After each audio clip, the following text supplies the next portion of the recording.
Story is here. Finally इतनी crazy series खत्म होने वाली है इस वीडियो के साथ। तो वीडियो तो इंटरेस्टिंग है ही, लेकिन उससे पहले एक्सप्लेनेशन वीडियोस बनाने के अलावा भी मैंने कुछ और चीजें सोच रखी है अपने सेकंड चैनल के लिए। और क्योंकि ये डीमन स्लेयर की लास्ट वीडियो है, इसलिए मैं अपने सेकंड चैनल पर एक सब्सक्राइब एम रखना चाहता हूँ, विच इज 2000 सब्सक्राइबर्स। तो एक सेकंड से भी कम टाइम लगेगा, फटाफट से उस चैनल को सब्सक्राइब कर लो, क्योंकि उस चैनल पर काफी क्रेजी चीजें आने वाली है। साथ ही डीमन स्लेयर के बाद जुजुत्सु काइसेन, वेगाबॉन्ड और सोलो लेवलिंग मांगास के कुछ आर्क मैं अपने चैनल पर डालूंगा। तो जिस भी सीरीज पर तुम अच्छा रिस्पॉन्स दिखाओगे उस सीरीज को हम कंटिन्यू करेंगे। With that being said, let's get into the end of demon slayer story.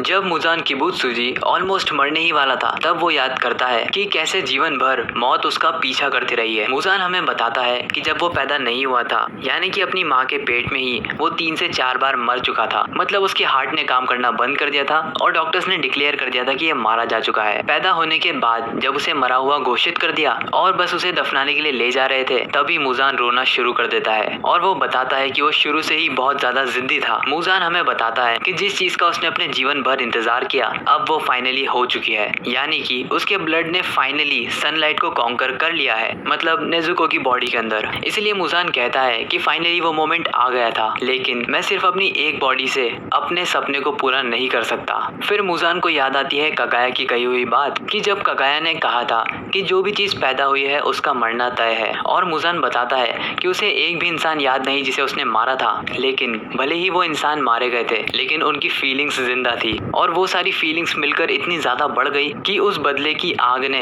Muzan तक को मार दिया। फिर हम देखते हैं कि मुजान की आंखों से आंसू आने लगते हैं, क्योंकि सनराइज हो चुका था और मुजान ऑलमोस्ट मरने वाला था। हालांकि मुजान कहता है कि भले ही मैं मारा जाऊं, लेकिन मेरी फीलिंग्स भी अमर है। और वो अपना हाथ बढ़ाता है तांजीरो की तरफ, जो कि उसकी बॉडी के अंदर ही था। मुजान अपनी पूरी विल पावर और अपना सारा ब्लड तांजीरो की बॉडी में ट्रांसफर कर देता है। और मुजान मन में ही सोचता है कि अगर ये लड़का मेरे ब्लड को झेल पाया तो ये लड़का कामाडो तांजीरो अब तक का सबसे स्ट्रॉन्ग क्रीचर बन जाएगा।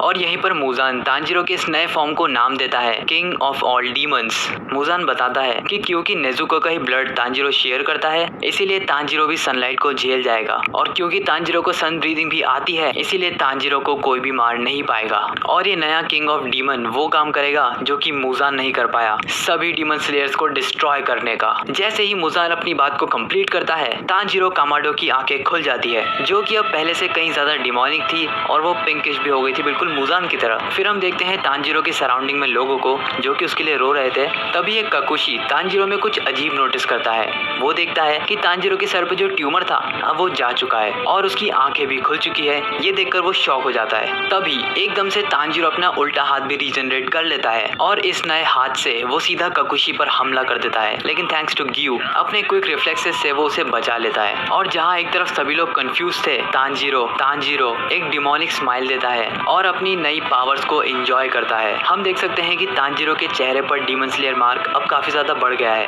ऑलमोस्ट वो उसकी नाक तक टच हो चुका है, बिल्कुल कोकोशिबो की तरह। तभी तांजीरो दूसरे ककुशी पर भी हमला करने के लिए अपना हाथ बढ़ाता है, लेकिन तभी वो नोटिस करता है तेज चमकती सनलाइट जो कि डायरेक्टली तांजीरो पर पड़ रही थी और इससे तांजीरो की बॉडी जलना शुरू कर देती है। तभी गियू अपनी तलवार उठाकर तांजीरो के सामने आ जाता है, सभी लोगों से ये कहते हुए कि जो लोग भी जिंदा हैं सभी तैयार हो जाओ, क्योंकि लड़ाई अभी तक खत्म नहीं हुई है। फिर गियू अनाउंस करता है कि तांजीरो कामाडो एक डीमन बन चुका है और वो तांजीरो को सनलाइट में पिन कर देगा और यहीं के यहीं उसे मार देगा, इससे पहले कि तांजीरो किसी को मार दे। और ये सुनकर जेनित्सु और इनोसुके कंफ्यूज हो जाते हैं, और हो भी क्यों ना, क्योंकि सभी लोग यहाँ तक कि हम भी यही सोच रहे थे कि फाइट खत्म हो गई है, लेकिन अभी भी फाइट बाकी है। तभी हम देखते हैं गियू अपनी तलवार को तांजीरो के पेट में घुसा देता है और उसे जमीन पर पिन कर देता है ताकि वो सनलाइट में जल जाए। गियू मन ही मन में सोचने लगता है कि सभी लोगों में से तांजीरो ही क्यों डीमन बना, क्योंकि इस पॉइंट तक गियू काफी ज्यादा पसंद करने लगा था तांजीरो को और वो उसे अपना ऑलमोस्ट छोटा भाई मानता था। तभी गियू शॉक हो जाता है ये देखकर कि तांजीरो पर सनलाइट का अब असर होना बंद हो चुका है और उसकी स्किन जलना बंद कर गई है।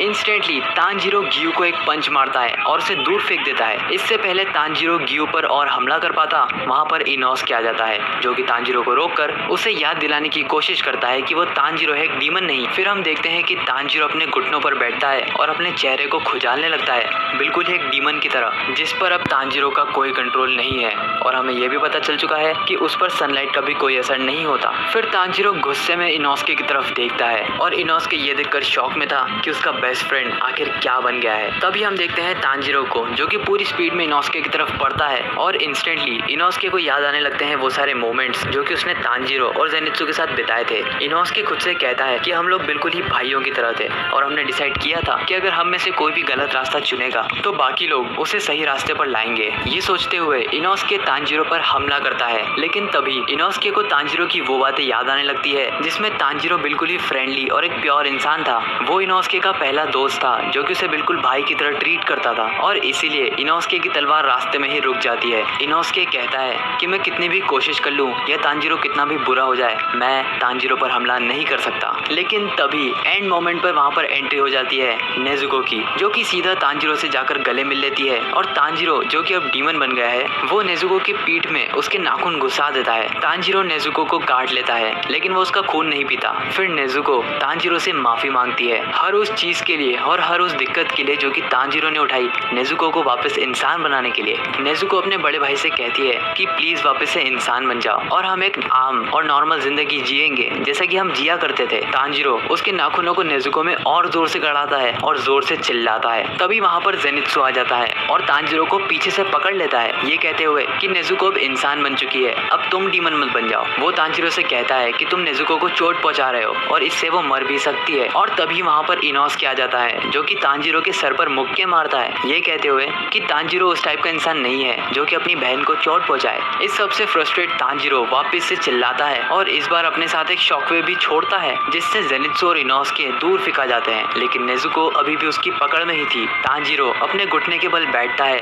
और पूरी तरीके से डीमन बन जाता है। उसकी पीठ पर से वैसे ही बोन टेंटिकल्स निकल जाते हैं जैसे कि मुजान की पीठ पर थे और नेजुको अभी भी उसे कस के पकड़ी हुई है। नेजुको अपने भाई से भीख मांगती है वापस से पहले जैसा हो जाने के लिए, लेकिन तांजीरो उसकी बात नहीं सुनता और जेनित्सु पर हमला कर देता है। तभी वहाँ पर गियो की एंट्री होती है और वो अपनी वाटर ब्रीथिंग से तांजीरो के अटैक को रिपेल कर देता है। अब गियो और भी ज्यादा टेंशन में आ चुका था क्योंकि तांजीरो पूरी तरीके से डीमन बन चुका है और अब कोई रास्ता नहीं कि वो वापस से इंसान बने। साथ ही सनलाइट का उस पर कोई भी असर नहीं हो रहा और ब्राइट रेड स्वॉर्ड का भी उस पर कोई असर नहीं होगा। इसका मतलब तांजीरो इस पॉइंट पर अमर है। तभी तांजीरो अपने मुंह से एक एनर्जी बॉल बनाता है जो कि डीमन स्लेयर के इतिहास में पहली बार हो रहा है। नेजुको डेस्परेटली तांजीरो को रोकने की कोशिश करती है, लेकिन तांजीरो रुकता नहीं और उस एनर्जी बॉल से गियो पर हमला कर देता है, लेकिन नेजुको अपना हाथ तांजीरो के मुंह पर अड़ा देती है जिससे तांजीरो का निशाना चूक जाता है और वो बॉल गियो को हिट नहीं करती। नेजुको का हाथ पूरी तरीके से काम करना बंद कर देता है और उसमें से खून आने लगता है क्योंकि उसने अपना हाथ तांजीरो के एनर्जी बॉल अटैक में अड़ा दिया था। तांजीरो फिर अपने टेंटिकल से हमला करने की कोशिश करता है, लेकिन नेजुको फिर से उसे रोक देती है और उसका निशाना चूक जाता है। और ये सब देखकर गियो समझ जाता है कि तांजीरो के अंदर से इंसान अभी भी पूरी तरीके से नहीं मरा